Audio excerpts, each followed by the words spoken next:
আসসালামু আলাইকুম ভিউয়ার্স। আজকে রেস্টোরেশন অ্যান্ড 18th সেঞ্চুরি ফিকশনের নভেল অরণ্যকো এর গুরুত্বপূর্ণ একটি বোর্ড কোশ্চেন নিয়ে আলোচনা করা হবে। এটা হচ্ছে পার্ট বি এর একটি কোশ্চেন।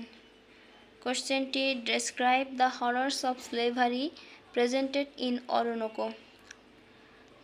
অর্থাৎ অরণ্যকোতে স্লেভারি বা দাসত্বের যে ভয়াবহতা বর্ণনা করা হয়েছে সেটা এখানে তুলে ধরতে বলেছেন।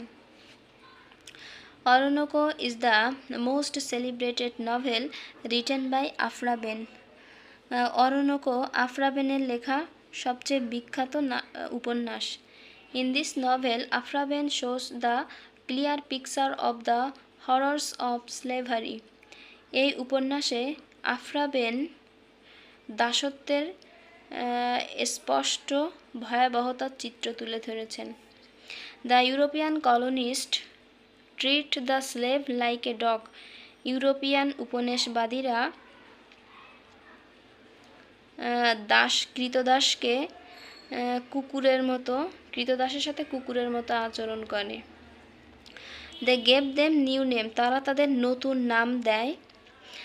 The slaves had no right to keep their own name. এই কৃতদাসদের নিজেদের নাম রাখার কোনো অধিকার নেই বা ছিল না। They were separated from their family, friends and relatives. তারা তাদের পরিবার, বন্ধুবান্ধব এবং আত্মীয় স্বজন থেকে বিচ্ছিন্ন। They had to live according to their masters decision. তারা তাদের মনিবের মতামত অনুযায়ী বসবাস করত। They had to do manual jobs. তাদেরকে ছোটোখাটো কাজ করতে হতো। They had no facilities. তাদের কোনো সুযোগ সুবিধা ছিল না। They had no right to get freedom. এমনকি তাদের স্বাধীনতা পাওয়ার কোনো অধিকারও ছিল না।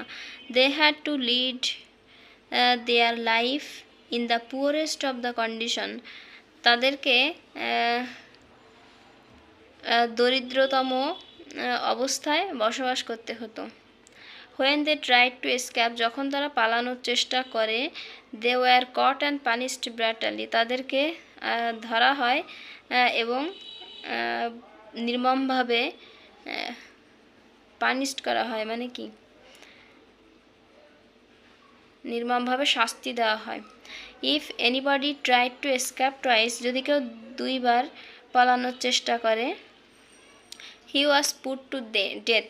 তাকে হত্যা করা হয়। We find their trivial behaviour when they killed Oroonoko. আমরা তাদের এই তুচ্ছ আচরণগুলো খুঁজে পাই যখন তারা অরণ্যকোকে হত্যা করে।